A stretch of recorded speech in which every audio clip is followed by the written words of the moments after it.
John Carlingford Lough, what a horse he's been for you. Just if you can, take us back to the early days. When did you first realise you might have a pretty useful sword on your hands? Well, the first day he won at Roscommon, he did it easily, and he seemed to improve from there.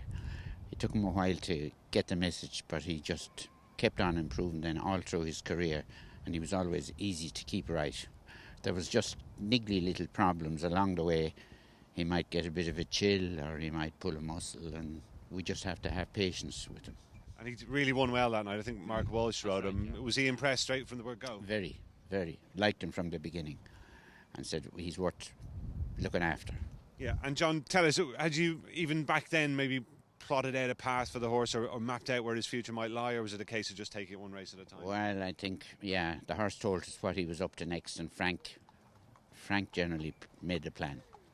And from an early stage, he showed a liking for Galway as well. He won a handicap hurdle there at the festival, came back the next year, won over a longer trip. He's pretty versatile, obviously, isn't he? He seemed to like Galway, but when he's right, I think he can handle anything. They're racing up towards the finish, and it's going to be a JP McManus winner. Carlingford Lough and Tony McCoy will give JP his 6th Galway plate win. He gave you that great win in the plate. I mean, you've had some fantastic days at Galway down the years. How special was it to knock off the plate with him? Oh, very important. That was our first plate. We had won 2 hurdles, so it was nice to win a plate. And from then, Noel Meade, talking to him the other day about Road to Riches, John, he was a little bit surprised that Road to Riches was able to improve into a Gold Cup horse after the plate. It took Carlingford Lough obviously a little bit longer, but are you surprised by the way he has improved? Yes, I am. You wouldn't have thought he'd have gone this far. But his run in the novices race last year, they were all nice. And he just kept on improving then. So this year we missed out the early part of it for a couple of small reasons. And he was probably a little bit short on his first run at Christmas. And he came on from then.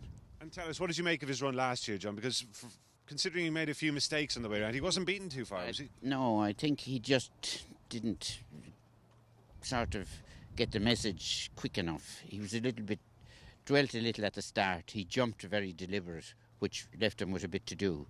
And when he got it sort of travelling right, he seemed to finish well. And as you say, he's had a quieter season this time around. You must have been very pleased with that first run at Christmas, because again, a horse jumped across him at the last and he'd have been a bit closer for that, wouldn't he? Yeah, he'd have been third maybe. Carlingford Lough is throwing down a strong challenge on the far side. They're running up towards the line. Carlingford Lough, Tony McCoy has got to win the Hennessy Gold Cup before he retires. He went on, of course, and won the Hennessy, gave you and Ap McCoy and JP that wonderful day. That was a serious performance, wasn't it? The two of them pulled nicely clear as well. Yeah, that was a wonderful day. And I mean, he has his work done for us. Whether he's as good as the English horses, we'll have to wait and see. And have things been relatively smooth with him since then, John? He's obviously done a bit here at the Curragh. Yeah, I'm happy with him. He's came out of the race well from Leopardstown, and now we're building up again, so hopefully he'll stay right till next week. And is it a case of just keeping him ticky over really between now and the big day? We won't be doing any more now. He has his work done. And I know Mark Walsh would have ridden him today. Unfortunately, he was injured. You had Slippers Madden to step in. I know Slippers was happy with him though. Yeah, seemed to be. Yeah. He was. I mean, he seemed to say he did it easily. And John, this time around, it's obviously on a different track this year than it was last year as well. Do you think that might help him? It's a stiffer track, the Gold Cup track, than the one he ran on last year. Yeah, I think he stays well. That's what he did at Leopardstown. And to me, I know he made one mistake at Leopardstown. He might have been a little unsighted, but that was nearly as good a round of jumping as he's put in for a while, wasn't it? Yeah, well, he did jump well at Christmas as well. I was happy with both rounds there, and I think they were moving on a bit at the second last when he did make the mistake, and AP did well to sit with him. And after that, then he seemed to pick up. And John, tell us, how excited are you to be going to Cheltenham with a real chance in the Gold Cup? I know you're not a man who outwardly gets too excited, but it must be pretty special all the same. Sure, it is something anybody in the game would like to be in a position to be. Unfortunately, I am, by having horses for JP. You need good horses to take you there. And would you have had many runners there down the years? I know you're in the game a long time, but you tend not to go unless you think you have a chance, do you? We've been there since, I think I was there with a runner in the 4 Mile in 1976. And from then on we had a couple of other runners, and Paddy had the winner in 93. And then I ran a horse in the Gold Cup the year Imperial Call won it. He finished 6th. And then we ran another horse in the Galway, in the Champion Hurdle. Frank rode him and he fell at the first.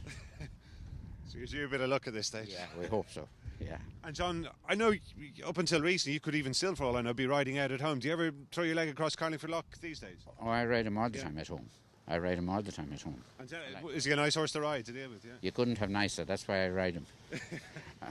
Fantastic. And obviously Ap McCoy is going to be a big story. There'll be a lot of tension on the day, but it'll be more on him rather than you. I'd say you're quite happy for it to be that way. I am, yes. Let AP carry. And John, just finally, how do you see the race overall this year? It seems a very open Gold Cup. The favourite, Paul Nicholls' horse, looks a class act. We don't know how much better the English horses. They seem to be good horses, you know. I mean, there's 3 at least on there. There's the favourite, and of course Noel's horse. Noel's horse would have that little bit over us from the Lexus. Yeah, there's a few improvers, aren't there? And there, yeah. So it depends on who's improving on the day. Well, fingers crossed your fella will come out on top. And he is in the National as well, John. Is there any chance he could do both? There is a bit longer between the 2 races this year, but it'd still be asking a lot. I wouldn't be looking at it now anyway. We'd see how far he gets in the Gold Cup, and after that we can make a mind. Yeah. And you yourself, will you just go over on the day, or do you go over with the horse? 2 days. I go over the same day as the horse. Horse will go Wednesday, I go Wednesday, and we'll have him out Thursday and Friday. And hopefully a good day out either way. That'll be.